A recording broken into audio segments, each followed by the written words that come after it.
দিন আগে ইউনূস স্যারের অফিসের মধ্যে প্রোগ্রাম করলাম, একটি ছেলের 2টি হাতই কাটা, 2টি হাত নাই।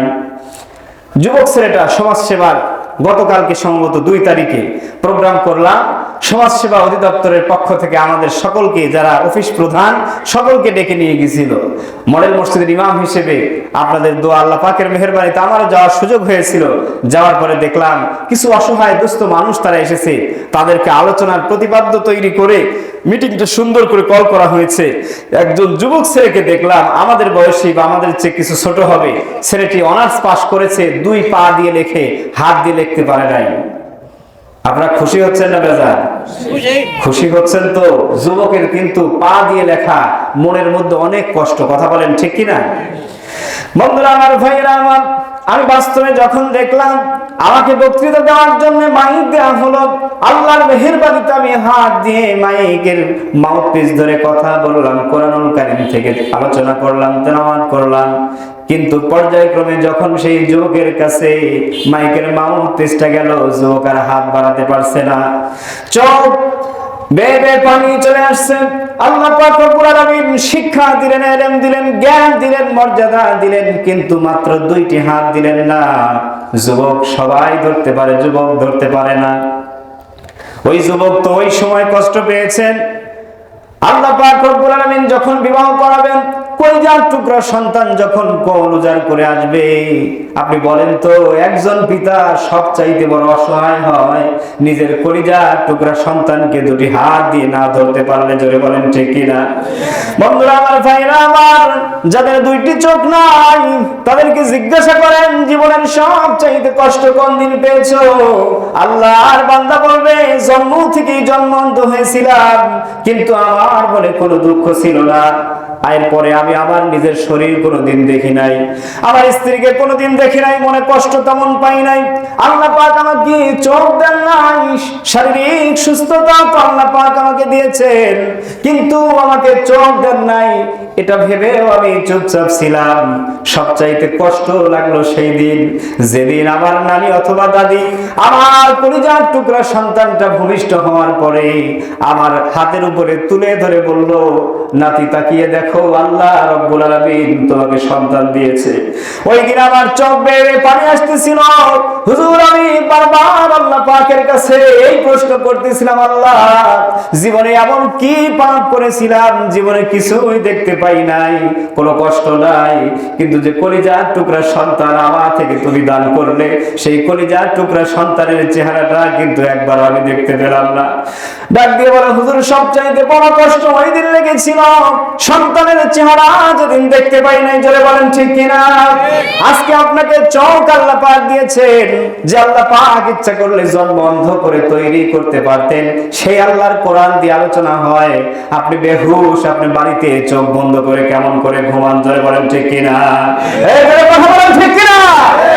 একটা মাত্র দিনের 2 ঘন্টা যারা কোরআনের জন্য ব্যয় করতে পারে না, ওই সব মানুষ আর কিছু হলেও তারা প্রকৃত মুমিন হতে পারে না। জোরে বলেন ঠিক কিনা?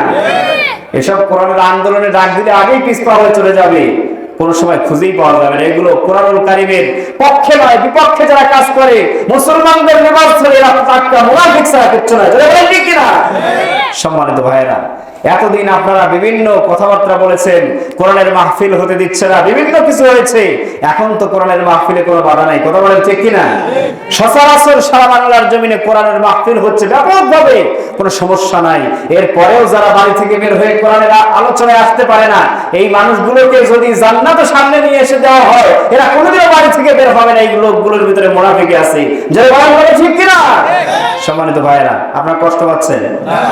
এই ডাক্তারের কাজই হলো রোগীকে কষ্ট দিয়ে ইনজেকশন দেওয়া। কথা বলেন ঠিক কিনা? এখন যদি রোগী যদি মারপিট শুরু করে ডাক্তারকে, তাহলে কি সেই রোগী বাঁচবে ভাই? জোরে বলেন বাঁচবে? তাহলে আমরা যদি এই কথা না বলি, এই লোকগুলো বর্তমান তারা রোগী, জাহান্নামের রোগ তাদেরকে ধরেছে। এই মাহফিলে আসার পরে আসতে নাকি যেতে নাকি আখিরি মোনাজাতে জীবনের গুনাহগুলি আল্লাহ মাফ করে দিবেন, এত কিছু এই সর্বোচ্চ পর্যায়ের রোগ নিরাময়ের যে কোরআনুল কারীম, সেটা তাদেরকে দেওয়া হচ্ছে। একটু তো ব্যথা লাগবেই ভাই। কথা বলেন ঠিক কিনা? সুতরাং ব্যথা পাবেন না, দয়া করে সকলে কোরআনের ময়দানে এসে হাজির হন, এটাই আমাদের জন্য কল্যাণকর। জোরে বলেন ঠিক কিনা? বন্ধুরা আমার, ভাইরা আমার, আমরা প্রশ্ন করলাম, রব্বুল আলামিন বুঝলাম তুমি হাত দিয়েছো, তুমি চোখ দান করেছো, তুমি আমাদেরকে সব কিছু দিয়েছো। আয় আল্লাহ তাআলা একবার জবাব দেবে কি, এই আসমানের নিচে জমিনের উপরে আমাদেরকে সব চাইতে বড় নিয়ামত কি দিয়েছো? কথা বলেন ঠিক কিনা? প্রশ্ন আছে না নাই? হাত দিয়েছেন, পা দিয়েছেন, টয়লেট যদি 2 দিন বন্ধ হয়ে যায় তাহলে আল্লাহর বান্দার মাথা ঠিক থাকে না, মৃত্যুর চাইতে যন্ত্রণা বেশি শুরু হয়। কথা বলেন ঠিক কিনা? আল্লাহ সব ব্যবস্থা করে দিয়েছেন। আল্লাহ পাক বলেন এই সব কিছুর মধ্যে শ্রেষ্ঠতম নিয়ামত আমি আল্লাহ তোমাদেরকে দিয়েছি, সেই নিয়ামতের পরিচয় পাওয়ার দরকার আছে না নাই ভাই? জয় বলেন আছে না নাই? আল্লাহ পাক রব্বুল আলামিন বলেন কুল বিফাদলিল্লাহি ওয়া বিরাহমাতিহি ফাবিযালিকা ফালইফরাহু হুয়া খায়রুম মিম্মা ইয়াজমাউন। আল্লাহু আকবার। আল্লাহ পাক রব্বুল আলামিন বলেন হে নবী আপনি বলুন কুল বিফাদলিল্লাহি ওয়া বিরাহমাতিহি ফাবিযালিকা ফালইফরাহু, এই পৃথিবীর মানুষদের জন্য আল্লাহর পক্ষ থেকে সবচেয়ে বড় রহমত, সবচেয়ে বড় নিয়ামত হলো এই কোরআনুল কারীম। চিৎকার করে বলেন সবচেয়ে বড় নিয়ামতের নাম কি? একটু আওয়াজ করে বলেন নামটা কি? আল্লাহ পাক রব্বুল আলামিন বলেন কোরআনুল কারীম সবচাইতে শ্রেষ্ঠতম নিয়ামত করে পাঠিয়ে দিলাম। এই কোরআনুল কারীম যে ব্যক্তি ধরবে, যে ব্যক্তি পড়বে, নিজের জীবন গড়বে, পারিবারিক জীবন, রাষ্ট্রীয় জীবন, সামাজিক জীবন গড়বে, কোরআনুল কারীম তাকে কিয়ামতের দিন জান্নাতে না নেওয়া পর্যন্ত তার পিছ ছাড়বে না। সুবহানাল্লাহ। বন্ধুরা আমার, ভাইরা আমার, আল্লাহ পাক রব্বুল আলামিন বলেন তবে কোরআন যা বলে, কোরআন বলে সুদ খাওয়া হারাম, কোরআনুল কারীম বলে ঘুষ খাওয়া হারাম, কোরআনুল কারীম বলে টাকা পয়সা অন্যের আত্মসাৎ করা হারাম। জোরে বলেন ঠিক কিনা? আল্লাহ পাক রব্বুল আলামিন কোরআনুল কারীমে যা হারাম করেছেন, যা হালাল করেছেন, হালাল আর হারাম মেনে নেওয়ার দরকার আছে না নাই? আল্লাহর নবীজি বলেন মান ক্বরাআল কোরআন, যে ব্যক্তি কোরআনুল কারীম তেলাওয়াত করলো, ফাস্তাদহারা ফাহাল্লা হালালাহু ওয়া হারামা হারামাহু, কোরআনুল কারীম যেটাকে হালাল করেছে হালালকে হালাল মেনে নিয়েছে, হারাম যেটা করেছে হারামকে হারাম মেনে নিয়ে জীবন যাপন করেছে, আল্লাহর নবীজি বলেন দাখালাল জান্নাহ, নিঃসন্দেহে আল্লাহর বান্দা কাল কিয়ামতের ময়দানে জান্নাতি। চিৎকার করে বলেন সুবহানাল্লাহ। বন্ধুরা আমার, ভাইরা আমার, আল্লাহ পাক রব্বুল আলামিন শ্রেষ্ঠ নিয়ামত দিলেন এই কোরআনুল কারীম। একটি ছোট্ট एग्जांपल আপনাদের সামনে উপস্থাপন করতে চাই। কোরআনুল কারীম হলো শ্রেষ্ঠতম একটি ঔষধ। যারা বলেন ঠিক কিনা?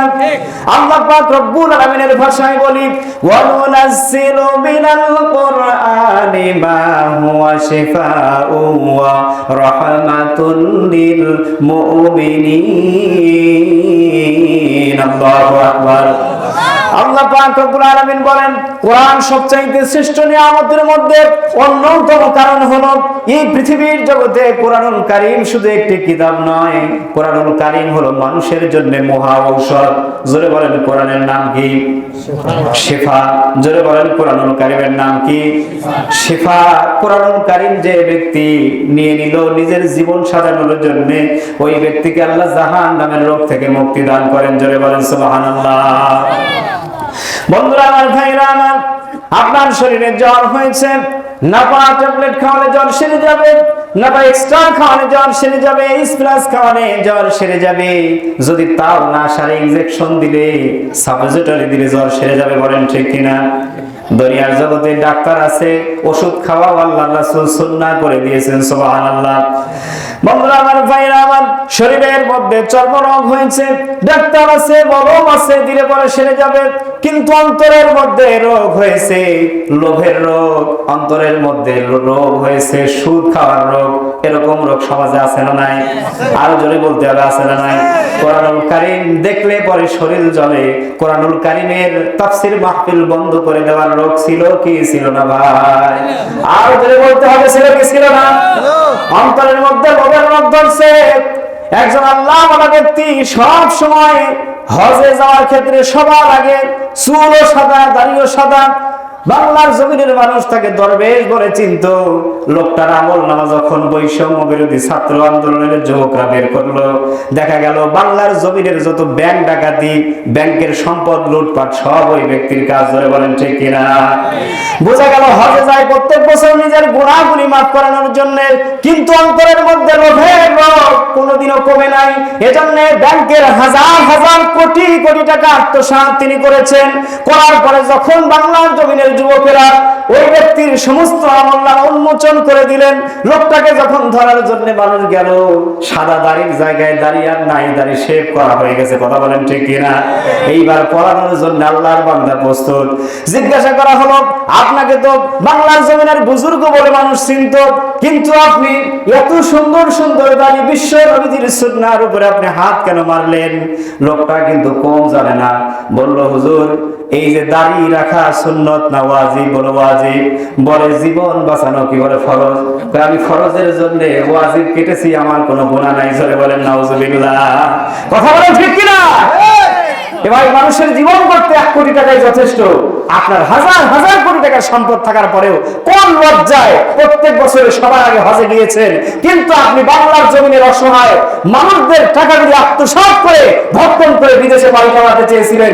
বোঝা গেল আপনার উপরে পরিবর্তন হলেও মন পরিবর্তন হয় নাই। জোরে বলেন ঠিক কিনা? আল্লাহ পাক রব্বুল আলামিন বলেন, এই মন পরিবর্তন করার জন্য দিয়েছে এই কোরআন। জোরে বলেন আল্লাহু আকবার। সেই কোরআন শোনার দরকার আছে না নাই? এরপরেও যারা চলে যাবেন, আপনাদের প্রতি আমাদের আর কোনো আক্ষেপ নাই। কথা বলেন ঠিক কিনা? কারণ আমরা এসেছি কোরআন শোনার জন্য, অন্তরের রোগগুলিকে দূর করব। জোরে বলেন ঠিক কিনা? একটু জিকির করি, লা ইলাহা ইল্লাল্লাহ, মুহাম্মাদুর লা ইলাহা ইল্লাল্লাহ। জোরে লা ইলাহা ইল্লাল্লাহ,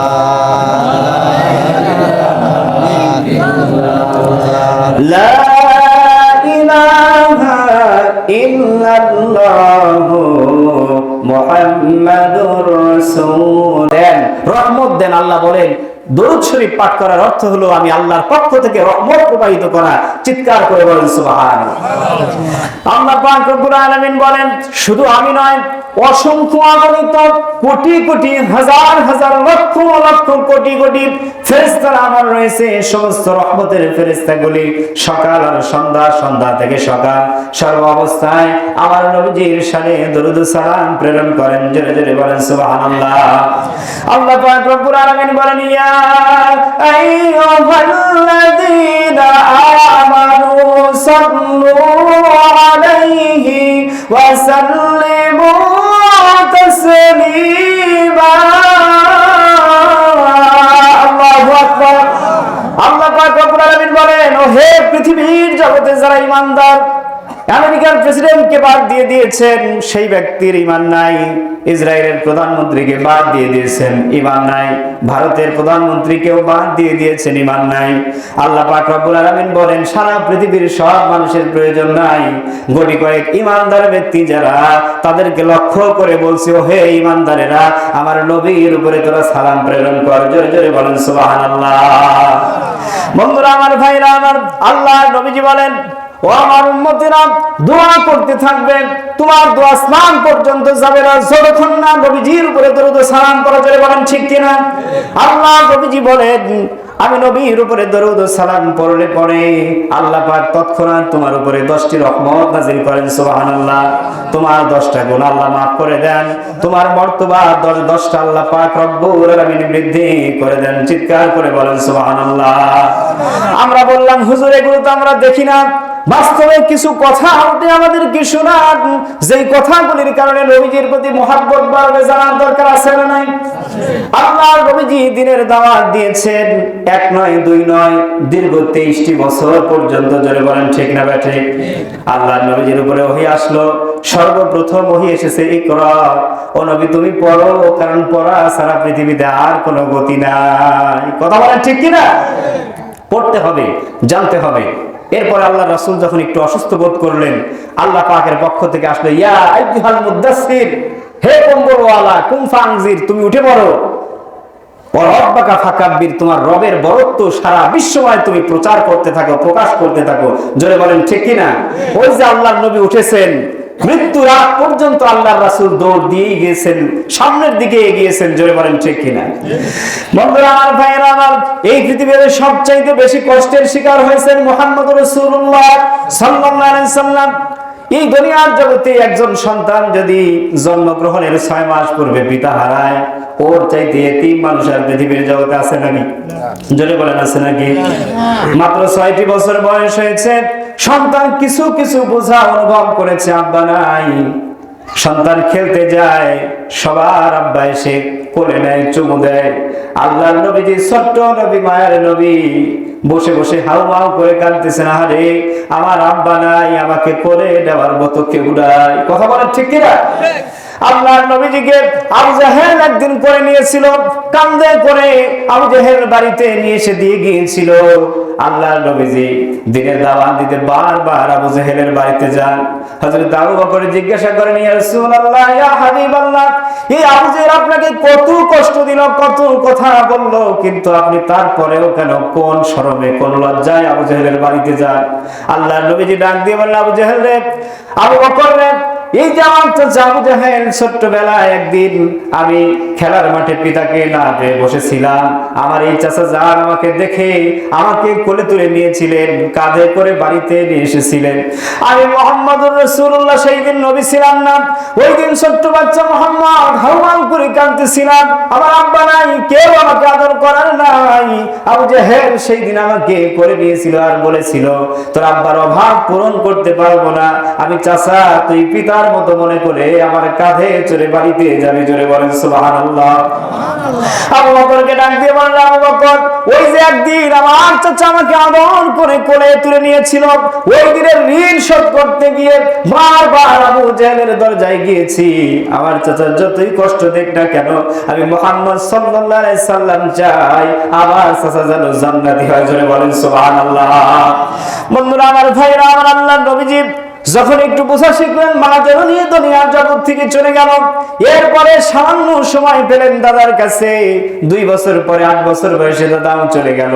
যেই চাচা যার কোলে পিঠে করে সন্তানের জায়গা দিয়ে লালন পালন করেছেন, সেই আবু তালেবে কাফেরদের নির্যাতনে 3টি বছর পর্যন্ত জেলখানার মধ্যে জেল খেটে ক্ষুধার যন্ত্রণায় শরীর নষ্ট হয়ে গেল। বয়োবৃদ্ধ মানুষ আবু তালেব দুনিয়ার জগৎ থেকে বিদায় নিয়ে চলে গেছেন। বলেন তো দেখি, আমার আপনার নবী একটা বারের জন্য ইসলামকে ছেড়ে দিয়েছে নাকি? আর যদি বলেন ছেড়ে দিয়েছে নাকি? বাংলার জমিনে হামলা আসতে পারে, মামলা আসতে পারে, যা কিছু এসেছে, আল্লাহর প্রেমিক যারা, প্রকৃতপক্ষে নবীজির ওয়ারিস যারা, তারা কোনোদিনও দ্বীন ইসলামকে ছেড়ে যায় নাই। চিৎকার করে বলেন ঠিক কিনা? সম্মানিত ভাইয়েরা, আপনি জেল দিবেন, জুলুম দিবেন, যা কিছু করতে পারেন করবেন, শহীদ কাফেলার যারা নেতৃত্ব দেয়, তারা কোনোদিন দিন থেকে এক চুল পরিমাণ সরতে পারে না। যারা বলেন ঠিক কিনা? যারা আল্লাহর পথে চলে, আল্লাহর কথা বলে, আল্লাহকে ভালোবেসে সপেছে জীবন, তাদের কিসের ভয়, কে করে পরাজয়, শহীদি তামান্নাতে নাচে তার মন। কথা বলেন ঠিক কিনা?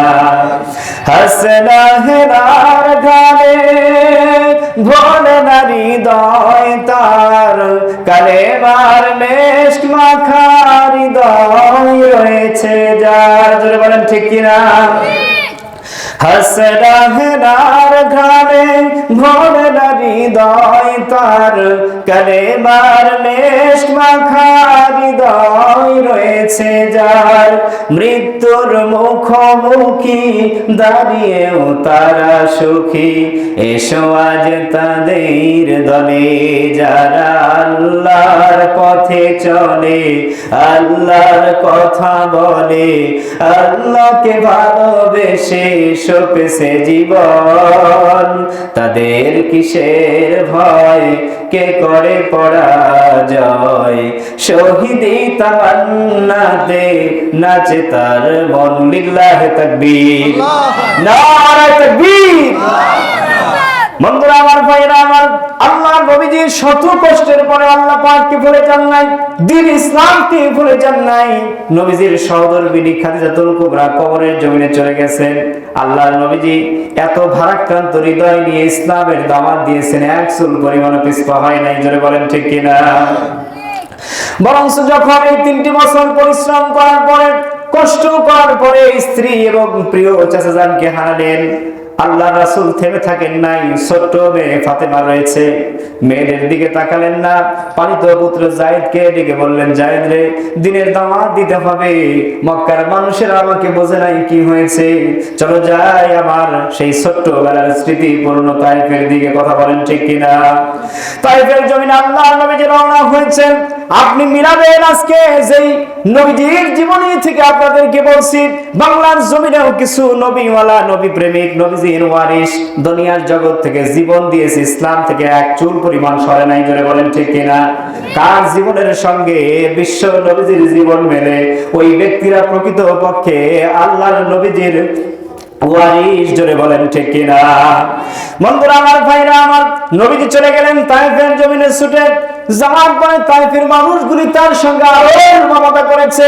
আল্লাহর নবীজিকে পাহাড়িয়া পদদেশে দুই দিক থেকে তায়েফের যুবকেরা, হিংস্র যুবকেরা তারা আঘাত করেছে। নবীজি একবার নয়, দুইবার নয়, তিনবার আল্লাহর নবীজি অজ্ঞান হয়ে জমিনের মধ্যে পড়ে গেছেন।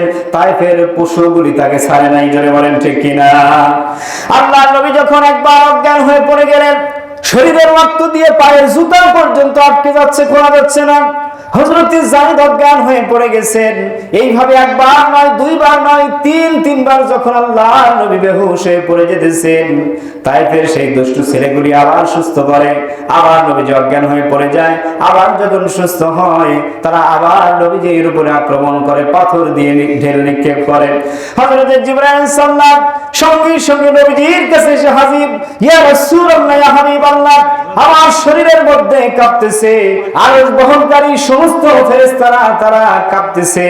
আল্লাহর নবীজির উপরে এত বড় নির্যাতন, না জানি আল্লাহ পাক রব্বুল আলামিন কখন এই তায়েফবাসীর উপরে গজব নাজিল করেন। জোরে বলেন কথা ঠিক কিনা? হযরত জিবরাইল আমিন ডেকে বলেন, ইয়া রাসূলুল্লাহ, ইয়া হাবিবাল্লাহ, আমি জিবরাইল সেদিনও ছিলাম, আজও আছি। ও নবী, নূহ আলাইহিস সালামের জাতির মানুষেরা যখন নূহ নবীর কথার বিরোধিতা করলো, নূহ আলাইহিস সালাম বললেন, জাতিকে ওয়াজ করে যাও। আমি জিবরাইল আল্লাহর হুকুমে এত পরিমাণ বৃষ্টি প্রবাহিত করেছি, এত পরিমাণ বন্যার ব্যবস্থা করেছি, নূহ আলাইহিস সালামের নিজের সন্তান পর্যন্ত দুনিয়ার জগৎ থেকে বিদায় নিতে বাধ্য হয়েছে। জোরে বলেন কথা ঠিক কিনা? এবার মনোযোগ আছে তো ইনশাআল্লাহ? নূহ আলাইহিস সালামের জাতির মানুষদেরকে ওয়াজ করে দিয়েছি। হযরত লূত আলাইহিস সালামের জাতির মানুষগুলি, এই মানুষগুলি সমকামিতার মধ্যে লিপ্ত হয়ে গিয়েছিল। যখন তারা নবীর দাওয়াত উপেক্ষা করলো, আমি জিবরাইল 600 খানা পাখা, একটি পাখা জমিনের মধ্যে গেড়ে দিলাম, লূতের জাতির সমস্ত মানুষদেরকে তুলে নিলাম আসমান বরাবর। জোরে বলেন ঠিক কিনা? সেখান থেকে পাথর বর্ষণ করা হলো, ওই জাতির মানুষদেরকে জমিনের মধ্যে গেড়ে দিয়েছি। কিয়ামত পর্যন্ত রেড সি, যেখানে মানুষ আজ পর্যন্ত ডোবে না, গজবের জায়গাকে আল্লাহ পাক রব্বুল আলামিন ঐতিহ্য করে রেখে দিয়েছেন। ও নবী, আজকেও আমি আছি। জিবরাইল, আমি আপনার পাশে একটা বার শুধু অনুমতি দেন, আমি তায়েফের দুই পাশ থেকে পাহাড়গুলি আস্তে করে চাপ দেব, ইতিহাস থেকে তায়েফবাসীদের নাম চিরদিনের জন্য মুছে যাবে। জোরে বলেন ঠিক কিনা? বন্ধুরা আমার, ভাইরা আমার, আল্লাহর নবী কি একটি বারের জন্য বলেছিল তায়েফবাসীদেরকে শেষ করে দাও?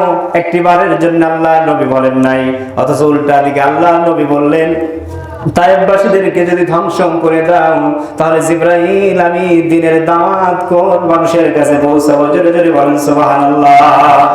হাজারো ব্যথা বেদনার পরে ফিরে আসনি তুমি আপন ঘরে, দিনের আলো তুমি ছড়িয়ে দিতে চলে গেলে মদিনায়, মক্কা